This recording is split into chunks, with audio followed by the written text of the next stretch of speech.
jelly, stuck in a strawberry. Happy New Year! It's the 3rd of January. It's tipping it down. In fact, it's just got a little bit lighter just now, but you really wouldn't know. First time I've worn my wellies. Don't know what significance that's got, but I did have a slight pleasure walking through some puddles before, thinking at least the rain's okay, we've got wellies.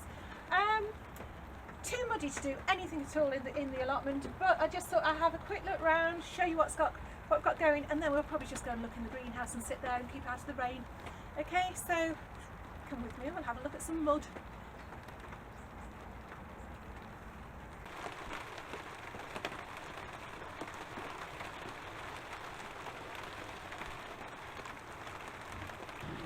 Oh dear, well you can see I've had a bit of a disaster with my garlic. I sent off for this a couple of months ago now, and because it wasn't due to be planted till January, I took it out because it came in little plastic bags. I think it's Solent White, and I placed it, it's on a wrap thing, and on newspaper.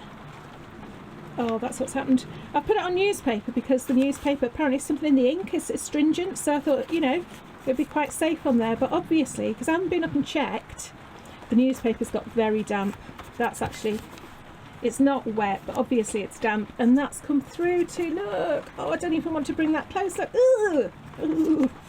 And they've gone mouldy, and I'm going through,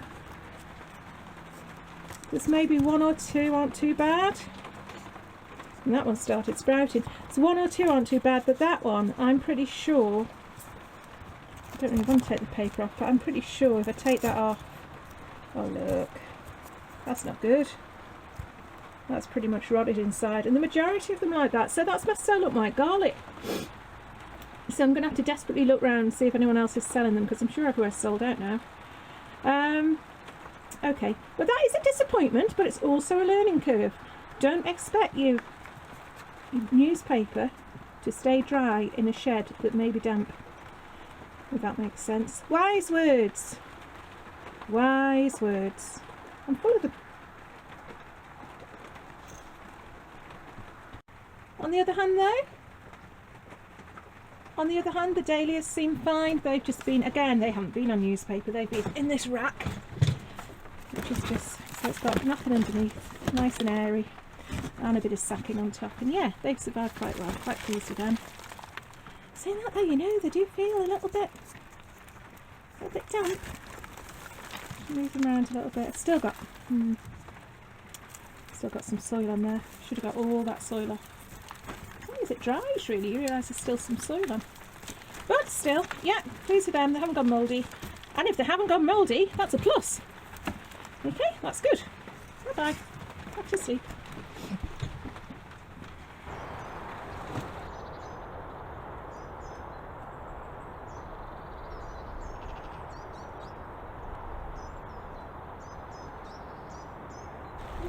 That's my red onions though. Pleased with those. They come up quite nicely. I can't remember when I put them in now. Let's have a look. Oh, it just says very helpfully, red onions that way. Oh, okay, hold on. I'm trying to do this and hold an umbrella as well. 12th of November. So they went in the 12th of November. So what's that? It's about 6 weeks ago now. They're doing quite well. Yeah, pleased with them. This area next to them, that's currently a mud pit, is going to be for the shallots. Although, look, what's that little rogue doing there? Didn't plant anything there. I think that must be a spring onion from last year. Shall I pull it? I'm going to pull it and see. Sorry, little onion, your day's numbered. Oh. Yep, little spring one from last year. Just shows how mild it's been. That's lasted all that time in that ground. Looking a bit soggy now, but spring onion. If you look at my herb patch there, look, all that fresh new green off the chives. Just hasn't really had the chance to die back completely. Same as, I know a lot of people are saying this about their rhubarb. Look at that. Crazy nonsense. It's ready to go. If you're a very small person with a very small appetite, that bit of rhubarb there would do you in a little pie. Look at that. Let's see what else we've got. We've got mud. A wonky cockerel. I'm not going to make any silly jokes about that at all, about my wonky cockerel. And here is the garlic I planted outside. Now this, I'm thrilled with this actually. This is, look, it's doing really, really well. Let's see what we've got. We've got Germador. Hold on. See if we can get this on the camera. We've got 2 rows of Germador. We've got Casablanca. Yeah, and 2 rows of Casablanca. Okay, and they're coming absolutely beautifully. I'm really hoping for a good crop of garlic this year because it's something we use an awful lot. I'm getting, oh, hold on, let's go under the brolly. It's something we use an awful lot, and I want to plat it. I didn't have enough to plat last year. Again, this mud, oh look, that bit there, that's the picture of the day really, that one. This side here was meant to be for the January planted garlic, which is the Allotment white, which has just gone off. So like I say, I'm going to have to try and get hold of something else. I'm going to have to try and get hold of some more of that. Strawberries. Everything just needs tidying up. That's when we were last down, did some tidying up and left it and haven't been back. Actually the sun is trying to break out over there at the moment. And of course days are getting longer. Not so bad. But yeah, the rest of it is, let's have a look. Where are we up to? Turnips.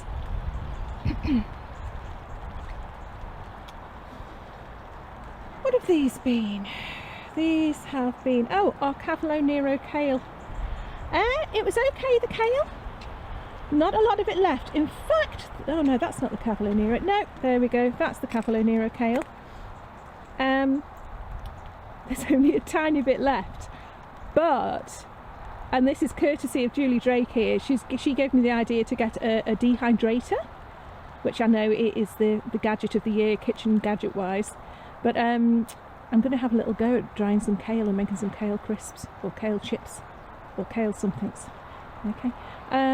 These were some of our brassicas. What were these, Jane? Oh, yeah, they were the cauliflower. Didn't do well at all. The sprouts blew, so we weren't happy with them. But the perpetual spinach is being as perpetual as ever. Oh, that looks nice. Let's have a look. Oh, look. Isn't that pretty? Actually, you know what? That looks like an aquilegia flower, and it's not. It's just the top of the perpetual spinach. Yeah, it's been great this crop though. I think really what I've learned from this stuff is next year I'll just plant less of it, because it just goes on and on, doesn't it? Which is, I suppose, why it got its name. Okay, excuse the wobbly camera work. I'm trying to keep an umbrella up over the over me and the camera. I'm more worried about the camera. Oh, there's some more kale. I might do some kale chip. Oh no, what's Mike going to say if he comes back and I've stripped his kale? That'd be worth it for a kale chip. Leeks. They are okay. It's been nice picking them over Christmas, but yeah, nothing great, but they've kept us going. And then something I'm desperate to get doing. I know February's the time to cut down your raspberry canes anyway, but yeah, we're going to get those done. So all in all, it is that time of year, I know we're all the same, where, oh, I'm saying that, it's frustrating because you want to get started and the weather leaving the soil like this. I mean, look at it. Look at that. It's lovely soil. I want to get in there and weed, I want to get there and dig over, I want to get there and plant, but it's just too waterlogged at the moment. I mean, we're in Staffordshire, so we haven't had half the rain that some poor people have up in Yorkshire and over in Wales, but it still doesn't make for great gardening, and just the fact that, you know, you're going to be damaging the soil rather than helping it by going on it doesn't help. So that's the state of the poor thing at the minute. It's a bit like I don't know. It's a bit depressing. It's like a place where all the depressed vegetables come after Christmas, all the ones that weren't wanted. I think I'm reading into it too much. Oh look, I might have a red cabbage. Hold on. Yeah, that's sort of what happened to the cabbages as well. They didn't really heart up. Still eat the leaves though. So I think for next year, our brassicas are something... Oh, look at that. That's a sad sight, isn't it? What not to do with brassicas. Next year, brassicas is going to be something we're going to have to try a lot harder with. So, whereas this year's been very much a bung them in and see what happens, we've now seen what happens and it's not very good. So we're going to have to take a bit more care with them. So next year, cabbages, we'll have more of a chance.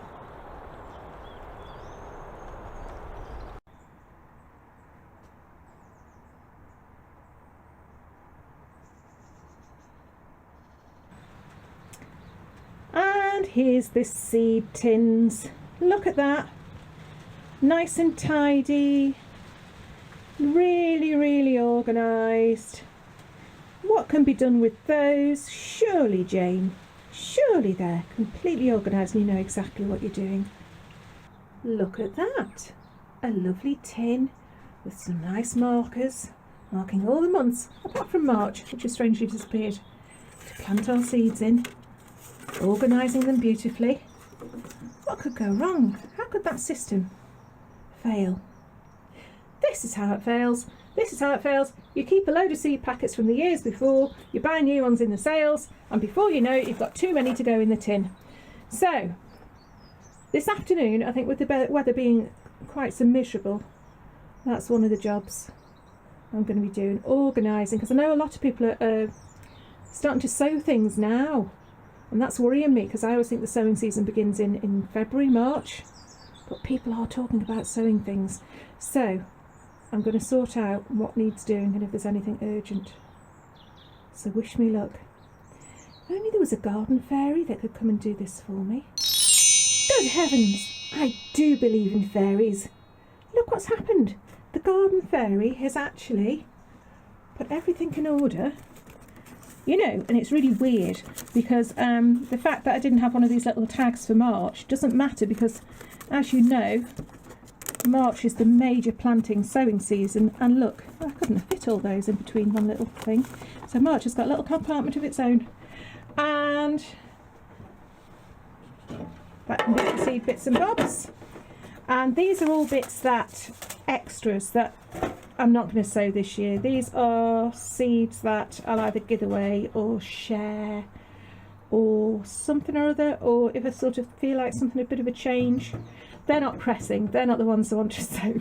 But that then shows you, they're all the ones I do want to sow. Oh my goodness. And if we look in January, look at this, I like this now. We've got alpine strawberries to sow. We've got tomato F1. What's that one? Oh, sun gold. I can't remember if it was sun gold I liked last year or not, or whether it was golden sunrise. I think it was golden sunrise. Onions we'll need to start sowing. Let's see. January to March. Leeks, of course. There's the other ones, the golden sunrise. So next, I'm not going to sow those now. Next time I do come up, something else in there. Next time I do come up, I know I'm going to be nice and organised and know what needs doing. More leeks and foxgloves, yeah. So thank you, garden fairy. You've saved the day. Okay, I've eventually managed to get inside the shed and the camera outside because there's a slight break in the clouds for the first time in what seems like years, but it's actually only been a couple of days. It is odd, the weather is odd, and I know the British are always talking about the weather, but the fact that it's so mild, the fact that things are growing isn't in line with the fact that it's bucketing down so much we can't actually get out and do stuff, you know. I mean, just looking all around at the fresh green at the moment, that's not something we tend to see till, well, I don't know, another month or so. You know, we all get excited about the first snowdrops, but we've got rhubarb growing here, which is just nuts. And I know some parts of the country have had their first daffodils and that sort of thing. Anyway, I think I've still got Christmas not weighing down, but I'm still in Christmas, coming out of Christmas mode, because I haven't quite hit that we're going to get lots of seeds and plant loads of stuff next year, even though I've just sorted out my seed tin, which has sort of got me started getting excited again. But I know that will hit, because I think with me, even before we had the allotment, round about February every year for as long as I remember, it is almost like this inner feeling of we've got to plant stuff, we've got to grow stuff. Is it evolution? Does it hark back to when we were all living in caves, that we had to take advantage of the weather getting warmer and the days getting longer, all that, to grow our crop? I don't know. It could be. That's probably a very old theory, but I tend to get that, but it takes me a while to sort of get over the Christmas lag, really. But something I am excited about is, and it's not a new idea, it's not a unique idea, or oh hey, no one's ever done that before. It's at some point this year, I would quite like to get out and visit other people and see what they're getting up to in their gardens. And I don't just mean people on YouTube, I mean, you know, old Lil down the road. We haven't got an old Lil down, well, we might have an old Lil down the road, but you know what I mean? People who have got an interest in gardening. We've got Sugar Estate on the doorstep, and we never go there without talking to the people in the kitchen garden and asking them about some of the traditional stuff that they do. I don't know. It is just, it's the seed of an idea, and I am sowing that seed now, and hopefully this year I'll be able to do something with it. It won't go mouldy like the garlic cloves. It will grow and flourish like the broad beans. There you are, that's an allotment analogy. Yeah, so I'm thinking about getting out and about and meeting people, and I don't know. I know Sean Cameron over at the Hort Channel has done his garden travels, and I think that's brilliant, and I don't expect to be anything as good as Sean, because he's very professional the way he does things. So I'm certainly not going to be any competition for Sean at all, but from my point of view I'd really like to do it. Yeah, and maybe meet some of you. I don't know. Let me know what you think. It might be a complete non-starter, but it's the thought. We are at the time of year where we start thinking, right, where are we going to go this year? What are we going to do? And that's one of my things that I'd like. Okay, of course now I'm ready to go. The sun is breaking through. So I'm going to go home, have a cup of coffee, have a piece of cake. Got lots of cake left. Lemon drizzle. And I will just say, I hope you've had a lovely festive break. I know it can be very hard for some people. It can be very stressful for others. It can be fantastic for others, but whatever sort of break you've had, we've come through it now. We're starting a new year, starting things fresh, and got everything to look forward to. Okay, so with that, I am going to shut up and wish you farewell, and I'll see you next time.